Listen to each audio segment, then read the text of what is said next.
What's going on, everyone? I'm just a typical, average American, here today to react and learn about why England is better than the US? What? Wait, huh? What is this? Who picked this topic? Oh yeah, I did, actually. Well, well, I have to admit, I am curious about this. So this video is of an American who moved to England, and she is going to list all of the reasons why she thinks life in England is better than life here in the United States. And I have to admit, this kind of intrigued me. I'm curious enough to at least hear her out. So, with that being said, let's take a look. Today I'm going to talk about things that English people just do better. Okay. Car Okay. maintenance. In What? Hold on. Hold on. What? What did we just say here? Car maintenance? Car maintenance. That's the first one? England does car maintenance better than the United States? I didn't know where we were going to go with this comparison, but this is not what I was expecting. But I'm oddly intrigued. Okay, car maintenance. in England, it's pretty universal, and everybody has to reach the same types of standards, and the standards are very strict. So what they call it here is MOT. So it's basically your inspection of your car, and you have to do it annually. Really? Okay, this is interesting. I didn't know about this. There's an annual inspection that everyone in England has to do for their car to make sure it's up to a certain standard of safety and maintenance, and that actually makes a lot of sense. Wait, why don't we do that here? Wait, that sounds really smart. For public safety and your safety, it's a car, it's dangerous. You want to make sure it's working. But it is true here in the United States, it's mostly left up to the individual to make sure their car is functioning properly, and most people don't know anything about cars or how they work, and I didn't know that England did this. This is actually really interesting. Maybe this is better than the US. What? Every year, you have to get your car inspected to make sure it's safe. You have to check the tires, all the safety features, all the lighting, all the lights. In America, each state has its own mandates. All of Yeah, every state is different in the United States. This is just blowing my mind, actually.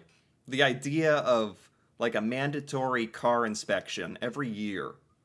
There's your car gives you warnings and lights and messages saying that you should get the car looked at when it's time, but there's no law or procedures that dictate that you have to do that. Um, so I'm just trying to wrap my mind around why don't we have a system like this? The second I heard this, yeah, in England, you have mandatory safety checks every year for your car. It's so obvious. It's so obvious, but we don't do it. What the heck? of the driving rules, regulations, driver's licenses, and car inspections. And so you have various levels of what is acceptable based on the state that you're in. Sure. I think it's for a newer car, you don't have to have it inspected for a few years. And even for the older car, I remember correctly, in New Jersey, you only had to do it every 2 years because it's Oh, I mean, I've honestly, I've never ever heard about having to get your car inspected, that it's mandatory. At a certain point, you would definitely have to do it because you need to update things like change your tires or your oil and stuff like that so your car can actually run. But as for mandatory safety checks, there's really no such thing, or at least in the states that I've lived in, I've never heard anything about this. this kind of broken system where it varies from state to state. You could literally have a car that's passed in one state. You go to the next state and it wouldn't pass in that state, but because you live in a state where they have more lax laws about your car safety, then you're now on the road with a car that is actually not safe for you or Yeah, I feel like most, I feel like a lot of places at least, we'll say that. A lot of places in the US have very, very relaxed car safety standards in the sense that there's no mandatory requirement that you get your car checked out. Like, no one's going to come for you and be like, hey, it says here you didn't get your car looked at. Or that's up to you, like, for your own safety to take care of that. And I actually I want to learn a bit more about the English system here. I don't know if she's going to talk about it, but I never knew about this. This makes a ton of sense to me. I would say this is a better policy. Like as far as car maintenance goes, England seems to do it better. You should be required to make sure your car is in working, proper, functioning order like every year or so. That's basically what it's like in England. Wow, I feel like so, I don't know, unsafe now. Like this is something we should be doing.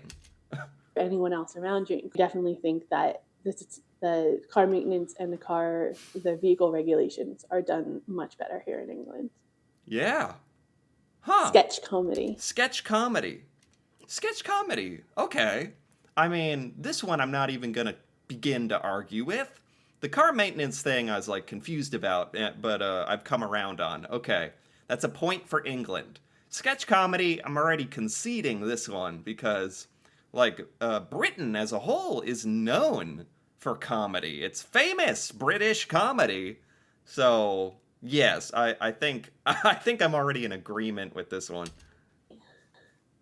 I know I'm going to get a lot of flack from this from Americans, but No. sketch comedy is just better here in England. And I think it might have to do with the culture of just not taking yourself too seriously and being willing to, no matter what level you're at, make fun of yourself. And Yeah, absolutely. I mean, what sketch comedy does the United States even have? We have Saturday Night Live. That's a sketch comedy show. Um, we had Whose Line Is It Anyway? But I think that started out as a British show, right? Britain is just known for not just sketch comedy, but comedy in general. And I think she's absolutely spot on. Americans are not known for like being able to take a joke, to be able to make fun of ourselves. And that is so important. It's such an important philosophy in life to not take life so seriously and be able to laugh at yourself, make fun of yourself. Um, yeah, English and British people as a whole are definitely much more known for that. Americans definitely. We need to learn to take a joke. So I actually really agree with this one. be made fun of and good fun and all in a good spirit. It's just the way it is here. There is not as prevalent a PC culture here as there is in America. And I do feel like when it Ah. comes to comedy, that sometimes that can actually be a hindrance rather than a benefit. Some Ah. Is this true? Do people in England find this to be true? Is there not so much of a PC culture? You don't have to be as politically correct. Here in America, you absolutely need to be politically correct. You need to say the right thing. You can't make fun of certain topics, which I think completely goes against what comedy is all about. Comedy is about making fun of life and kind of about making fun of things that are taboo, things that you're not supposed to laugh at, and finding the funny aspect of that. And I, it's people in America have kind of been talking about how comedy has really gone downhill. We don't really have any comedy movies that come out anymore, and it has to do with being politically correct, not being able to talk about certain things or poke fun at certain things. So I don't know. Maybe people in England find that you have a lot more freedom in the types of things you can say and observe about life, and I love that. I think that's what comedy is all about. Sometimes by breaking down these stereotypes and making fun of them, we can actually learn a little bit about each other and ourselves and not take it so seriously Right. Right. in those contexts. Yeah. Obviously, that in the context of comedy is supposed to be fun, it's supposed to be different, it's not meant to be offensive. But I do think there's such a PC culture in America that even those, specific instances sometimes can come off as offensive, even in a context like comedy. So That's really interesting. I'm really glad that she brought this up. So, for numerous reasons, it seems like the comedy in England is better than the US. Oh my gosh, is this whole list going to just be correct? I was really like going into this, I was like, England is better than the US? What? How? And it's like, I don't know. We're two for two now. I think this is so correct. The comedy is better, and being able to talk freely in comedy is better in England. Yes. so I just feel like because we don't have that big of an influence of PC culture here in England, and there's always been people that made fun of each other and themselves forever here in Mm, England. Sketch comedy just always comes off a lot funnier, and it's much more timeless as well. I love that. Absolutely love that. And I think Americans are secretly a bit jealous of British comedy in that sense. That you have sort of the confidence to be introspective and make fun of yourself and talk about life and be real. I actually really admire that. The drinking Okay, what else do we have here? culture. Oh, the drinking culture. Ooh, interesting. English pub. The United States definitely has. We have a drinking culture. I'm not exactly sure what it is. It's going out to bars or clubs or having a social gathering at home and drinking. We don't have pubs, that's for sure. That's a big difference. But let's hear about what else there is. I had so much fun drinking in America, don't get me wrong. I had a great time. Uh But it's huh. not, it's more of a party atmosphere, and it's more of a completely losing your mind kind of atmosphere. You party. I think she's totally right. That's funny. It drinking in America is like you're gonna get drunk, you're gonna lose your mind, you're gonna party, go crazy.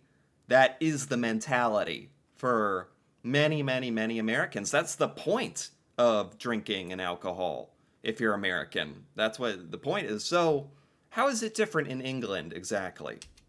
Party to an extreme in America because you wait so long to be able to drink. You have to be 21 to drink in America, True. and you finally have this newfound freedom, and you almost go a little bit berserk into the extreme of it. The novelty.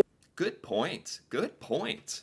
Yeah, we don't even think about it that much here in America because it is just normal for us and it's the law. You're not supposed to drink till you're 21. And yeah, yeah, for sure. No, no American has ever drank under the age of 21. Ever, ever. Definitely, definitely true. But having such a high drinking age, definitely, she's right. It makes Americans go a bit berserk like when you have your 21st birthday and there's a lot of encouragement from your friends and social circles to make it a big huge drinking event and you've been deprived of this forbidden thing for so long you don't quite know how to handle this new responsibility or how to control yourself in a way. I think a lot of people struggle with that in America. And yeah, it's really interesting. It also kind of promotes underage illegal drinking, what I was kind of joking about. Because our drinking age is so high, 21 years old, you find a lot of people drinking illegally underage, like even at 18 years old, when you're considered a legal adult in America, but you can't drink alcohol. It's pretty strange. And I think it creates sort of an unhealthy mentality in a way for Americans in the sense that Americans don't learn to handle drinking responsibly or to view it as sort of more of a normal part of life. Instead, it's this forbidden sort of taboo drink, elixir that were like, oh, I need to sneak some of that from your parents or something, and then when you're 21, go nuts. Whereas it's like there's no need for that. Like we can have such a more healthy relationship with alcohol, I think, just by having a drinking age that's younger, like 18 even. Have it tends to wear off really quickly, and it also can tend to lead to a lot of medical issues and drunk driving situations and things Mm-hmm. like that where people are not safe. Mm-hmm. And I don't think that that's a good idea. I think that it should definitely be reformed in some way in America. Mm-hmm. And Yeah. whereas America, because it's just there's such a strong hold on it, and it's being held together so tightly, and the taboo around it is so strong Yeah. that it almost creates an environment for more havoc rather Yeah. than to do it safely. Yep. Yep. I Yep. do think that the English have the drinking culture down pat here. Really? This is so fascinating to me. What is the drinking culture like in England then? How can we learn from this? Don't get me wrong, there's still people that go to extremes, still people that do things that are unsafe, like drinking while driving, but Okay. the drunk driving laws are much stricter. You can drink at an earlier age at 18 Okay. here in England. And you have just this culture around drinking that's not so taboo. The community is kind of more in a relaxed state about it. So, Mm-hmm. and it's more seen. Mm-hmm. Mm-hmm. I can easily see that. Is that what people in England kind of experience, or maybe it's just normal for you if you're in England that people are more chill? Like it's like, drinking, yeah, that's cool. That's fun.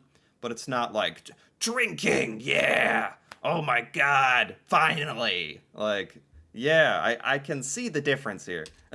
seen as a way to just kind of wind down and spend time with your family rather than to party and go a little bit crazy. Just Wow. it makes it a lot more enjoyable for the masses, and I feel like that it also teaches the newer generations that are learning that culture as they're coming up to to adulthood a way to handle it that is just a much more calmer and responsible way. Yeah, much more healthy. Much more healthy of a way to view alcohol. And the fact that it can be like for a family gathering or like a sort of a light social event, that is a much healthier way to be introduced to it as a young person as well. I totally agree with this. Totally now. Absolutely. England is 3 for 3 now in being better than the US. What is happening? The preservation of history, and The preservation of history. What is this? This is the next thing why England is better than the US, the preservation of history. What exactly does this mean? Like preserving historical documents or maybe like historical buildings? England has lots of amazing old architecture and castles and things like that, right? Is that what we're talking about? I don't want to say that history isn't preserved in America, but it's not preserved in the same way. Huh. America just has such a bigger focus on being modern and futuristic and the consumer side of life that it Sure. doesn't really take the time to appreciate where we've come from. But the Huh. things that are preserved in America are preserved in a very modern text, are preserved in a way that promotes consumerism about it more than just promoting history and learning about it. Interesting. I think I kind of understand where she's going with this. History is not romanticized or really emphasized all that much in American life or culture, or yeah, it's definitely not really something I think about or see when I go out. Um, Interesting. And she's kind of relating it to when we do learn about or emphasize our history, it has to do with consumerism.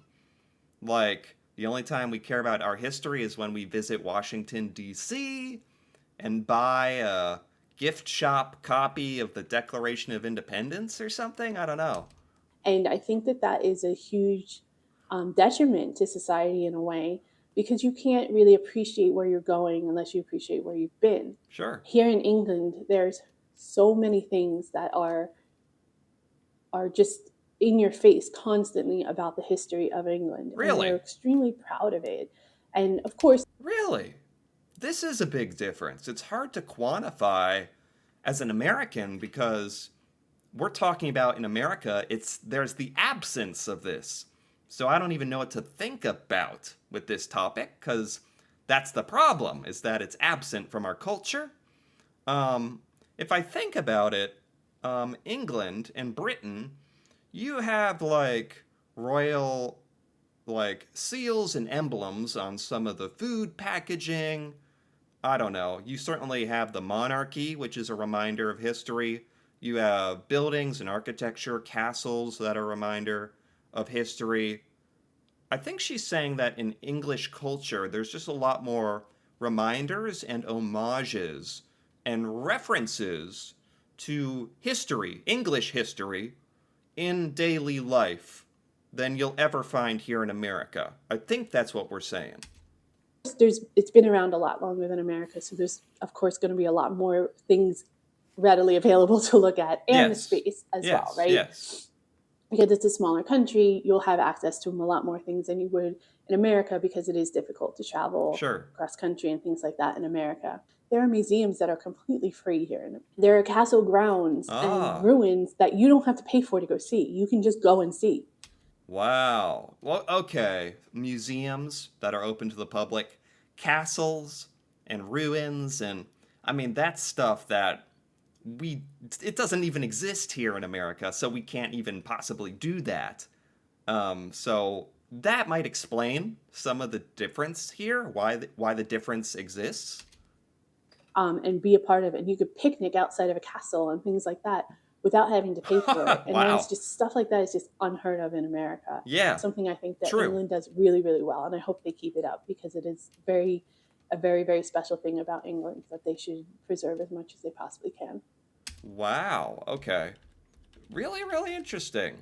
I think this is something special about England, and since England, I mean, let's face it, England has a much longer history. And this is always going to be something England has a leg up in over America. But also, in America, we don't even really talk about or emphasize our history like much in our daily life or anything. And I think we could do a better job at that, I think. So certainly, I think you have to agree with this one. England does it better than the US. Wow. So we're about halfway through this video. We've been going at this for some time now, so I think I'm going to have to stop here for now, and I will continue the rest of this list in part 2. But I'm really enjoying this. This is very, very eye-opening. Going a little differently than I anticipated. England is really showing its strengths here in this why is England better than the US battle that we have going on. But this is eye-opening, and we're going to see how this continues in part 2. So if you've enjoyed this video, feel free to give it a like or leave a comment with your thoughts on any of these reasons why England may be better than the US. And if you're interested in part 2 of this, or just more videos like this in general, me reacting to Britain and British culture, stuff about Britain I've never seen before, feel free to subscribe for more. And until then, thanks for watching, and see you next time.